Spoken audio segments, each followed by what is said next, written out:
All right, here we are back again talking about AdWords. In our last lecture, we went through the first steps of setting up a campaign, but now we're at the point where we need to consider the money. How much do we want to set for a budget, and what kind of bid strategy do we want to use? One of the first things to do is figure out how much you can afford to spend on advertising to begin with. PPC, again, pay per click, I'll say this 100 times, you'll be paying every time someone clicks your ad. So let's take this scenario and let's just do a little math. Let's say you want to do an ad to increase sales of a product you sell. Let's say it's the smart scooter with Wi-Fi that's built into it that tracks how far you scoot every day. Somewhat cool. Every time you sell your smart scooter, let's just say you make 20 bucks in profit. Yes, I know you probably make more on the smart scooter, but whatever. You have a page set up on your site where you sell the smart scooter, and according to your stats, the conversion rate on the page is, let's say, 2%. Like 2 out of every 100 people who come to the website end up buying it. So with that in mind, ask yourself, how much would you be willing to pay Google to make a sale? If you make $20 with each sale of a smart scooter, are you cool giving Google, let's say, $4, or well, you could also say a 20% cut? How about $6 or a 30% cut? The more you're willing to give Google, the more you can afford to pay per click. If you do some basic math, you can figure out the amount to spend on AdWords, at least for cases where you're trying to drive direct sales. Multiply your profit per sale by your conversion rate, then by the percentage you're willing to give Google. Now, I say the percentage you want to give Google, but really it's like, how much can you possibly spare to make this worth it? You know your costs, right? You know how much time and effort it went into doing this. So now in our case, let's just do that formula. That's $20 times 2% or 0.02. If you want to do a multiplication, then you multiply that by, let's say, the 30% cut that we're fine giving to Google. So that is times 0.3. Now 20 bucks times 0.02 times 0.3 is 12 cents. So in this case, you'd be willing to spend 12 cents per click to increase sales of your smart scooter. Now, it might not sound like a lot, but when you think of the number of clicks you might need to generate a sale on the page, your 2% conversion rate in this case, it can add up if you don't set a limit. Now, that's where your budget comes in, and since you did this math already, you can figure out a place to start. So let's say you're willing to spend 12 cents per click, and you want to try this out for, say, 2 weeks or 14 days. Well, if you got, say, 25 clicks a day, it would add up, or multiply up. 25 clicks a day times 14, well, it's 350 clicks in total. Now, multiply 350 total clicks times your 12 cents per click, and well, you just got a total campaign budget. It's about $42. Not bad, I guess. Now, how many sales would you get with those 350 total clicks? Well, multiply those clicks by your conversion rate of 2%, and well, the answer is about seven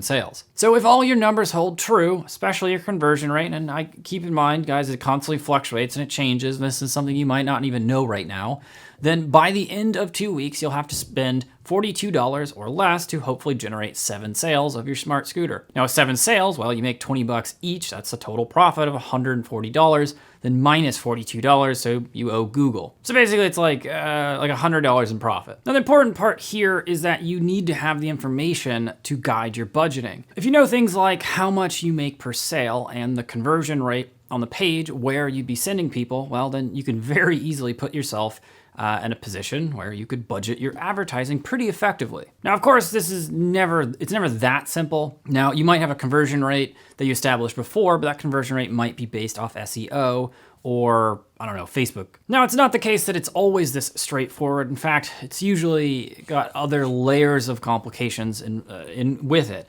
So let's say you thought your conversion rate was 2%. Well, what is that actually based off of, right? You could be 2% of SEO traffic converts. Well, your SEO traffic is gonna be different than your SEM, or let's say it's like Facebook or shares or something like that.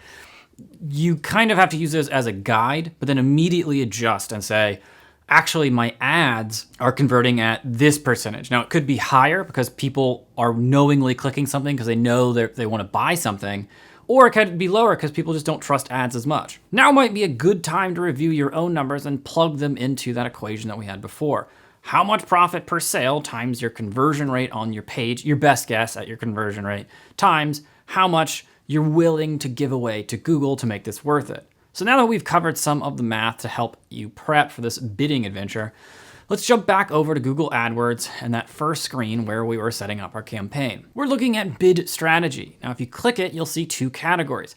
automated bid strategies, and manual. With manual, you decide exactly how much your bid will be and set your budget per day. The automated bid strategies allow Google to change your bid depending on what kind of goal you're trying to achieve. Target search page location means you want to get to the top of the search ranking page specifically.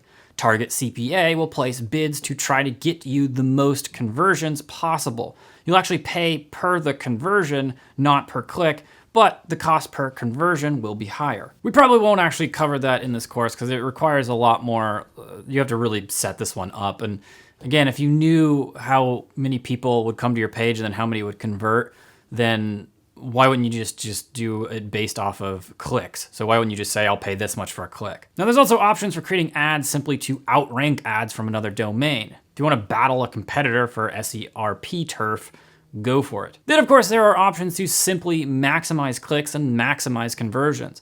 All this depends on what you're trying to accomplish. Keep in mind, some of these are budget conscious, like you just say, don't ever go over this budget. And then some of them are just gonna focus on getting you the most traffic. So if you just knew that you had a wide range you could pay, well then maybe you go for that. And that would give you a lot more growth sooner. Now in our case, we're trying to increase sales of our smart scooter. So we could go to the manual strategy route or try an automated option like the maximize conversions, for example. Now, if you already have conversion tracking set up on your site, well, you could try this out. Conversion tracking is actually something you set up in Google Analytics and it communicates directly with Google AdWords because it's the same company and same system. Now let's just assume we're really new at all of this and just go with that manual option.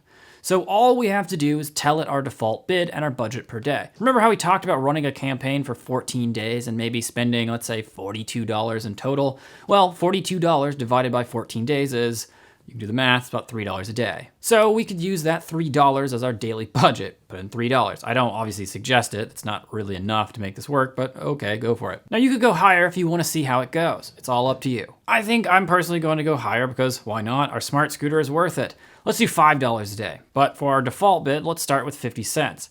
Now it's more than 12 cents, we figured out before, but for the purpose of our example, let's just start with a round number and let's just see how it does. So we've done this whole example with the assumption that we're selling a product and doing advertising to increase sales. Your goal and specifics will be different. You might want to drive traffic to a page to get email newsletter registrations through a form, not a sale, but a different kind of conversion. But emails obviously don't generate money like a sale does, so how much is that going to be worth it to you?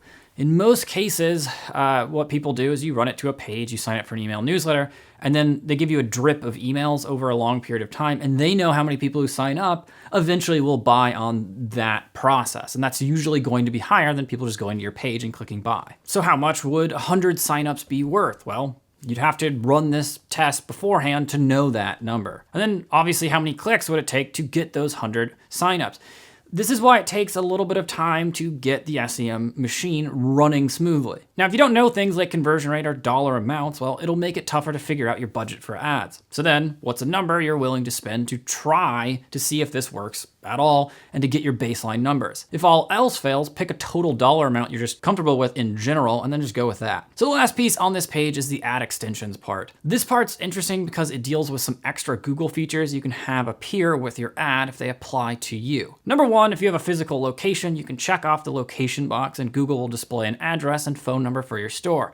Pretty nice if you expect people to look for someone like you while they're out shopping. Number two, if you have specific pages on your site that would help a customer better understand your product or service, well, you can check off the site links box. Site links are those extra links Google sometimes adds below your link on the search engine page that leads to important sections or pages of your site. Now it's up to you, and you can add something that makes sense for you. For example, if you were searching for, let's say, a server power system, well, you'd see IBM's ad listed at the top with site links below it. That's a site link. And then lastly, number three, if you have a phone number you want to include with your ad, click the call box and, well, it'll add it. If you're comfortable taking phone calls and doing direct sales, well, then it might be the case that you can up your conversion rate significantly. So once you reach this point, well, you've set your bid strategy, you've set your daily budget, your bid amount if it was necessary, and you checked all the other options. Now, once you flip all the switches on this page, the next one will be all about creating your ad groups. And for that info, sadly, you'll have to tune into our next lecture.